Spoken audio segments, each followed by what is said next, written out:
Hey, what's going on, everyone? We got some fun, entertaining stories for you guys today. So sit back, relax, enjoy, and smash that like button.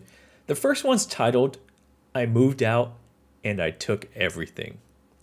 It became apparent to me last week that my roommates were trying to drive me out of the house to get one of their boyfriends in on my lease. I told them that I wanted to stay. Then they started staging incidents and messes around the house so they could yell at me for them, and it all came ahead when they called a meeting with me 2 days ago. Bear in mind, the two roommates that I had are sisters. We got into a huge argument where one sister had to hold the other sister back while she was screaming at me that she hated me and I was not welcome into the building. They proceeded to tell me that I contribute nothing to the house and I wasted their space.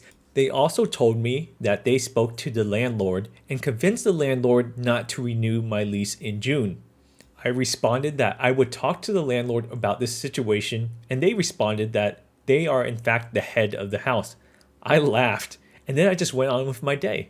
Eventually, I spoke to the landlord, and she acknowledged that the two sisters were out of hand, and while she did give them power not to renew my lease, she also said I could move out whenever I want and not pay for a single day that I wasn't there. So, yesterday, when my roommates both left to visit their family, I immediately called everyone I knew and vacated the house with everything I owned.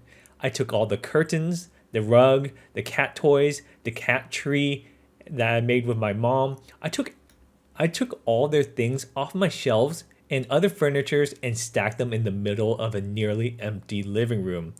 I took a picture of everything, handed the keys to my landlady, and immediately went on my way. They won't be back to the house until tomorrow. I blocked them on everything so I won't even get any angry messages from them.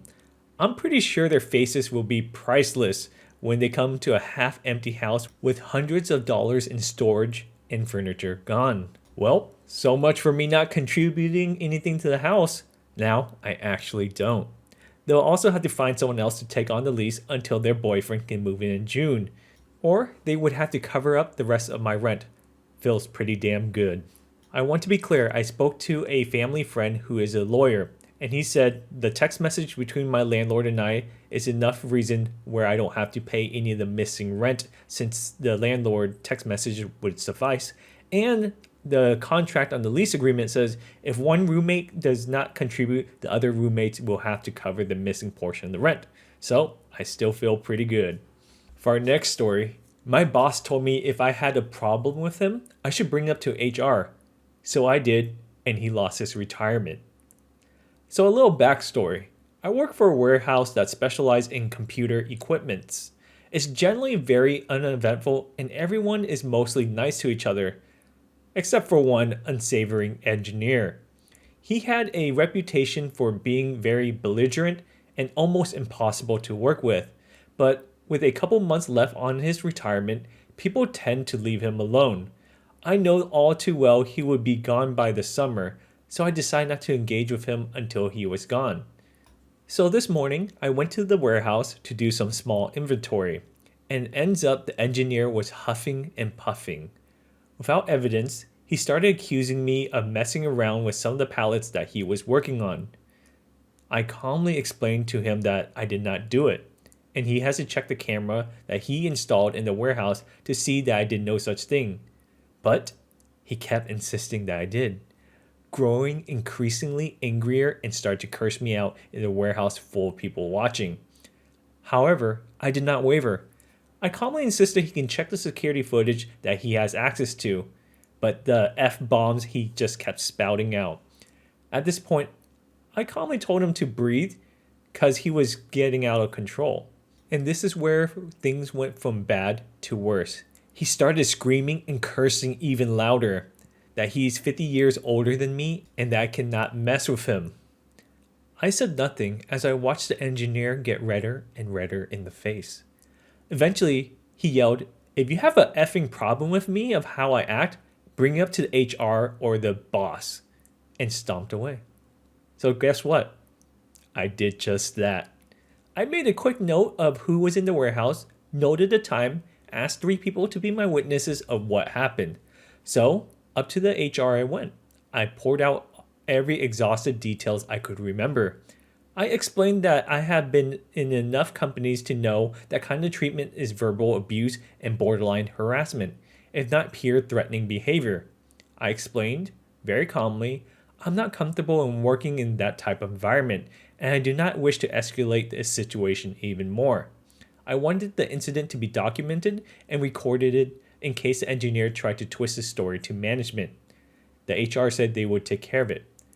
2 hours later, I found out that engineer was told to go home. And not even 20 minutes later after that, he had been permanently working from home. And not even 20 minutes after that, I found out the engineer credentials have been revoked, his remote access to the company network has been disabled, and his day-to-day duties were divided among other people. His final project is now to write up his tasks and how to do them. With 7 months left on his retirement, it's not looking very good that he'll be around until then. Our next story is titled, If I Don't Like It, I Can Go Find Another Job. Okay. I think this qualifies. I work at a small shop serving an electrical apprenticeship. Myself and the shop manager had a few run-ins, and I assume he disliked me as much as I disliked him. I had refused to do a job and told him that he didn't pay me enough to do it. It was at a stockyard, and I was expected to put on a set of waters, crawl down into a raw fat reclamation tank, and replace a submersive pump. This wasn't going to happen. Another time, he wanted me to lie to a customer to make an issue they were having sounded like it wasn't our fault. I refused and told him if he wanted to lie about it, he was going to have to drive down to the job site and lie to the customer himself. He told me to keep my mouth shut, and he did come out to lie to the customer. I think the only reason he didn't fire me was because I was far the most efficient and most versatile of all the employees. This fact had me questioning of how much I was getting out of this apprenticeship and was passively looking around for another shop to apprentice at. My wage scale was structured so I got paid regular raises, bringing me closer to journeyman's level over my time as an apprentice. So it can be a little bit challenging to find a shop where I can finish my apprenticeship and as well wants to hire me afterwards. One of our better journeymans had gone to another shop and had introduced me to the owners. We talked about it and what it would take to get me to move to their shop. Things were progressing, but nothing committed to at that point. And here is where the malicious compliance comes in. It was my evaluation and raise time.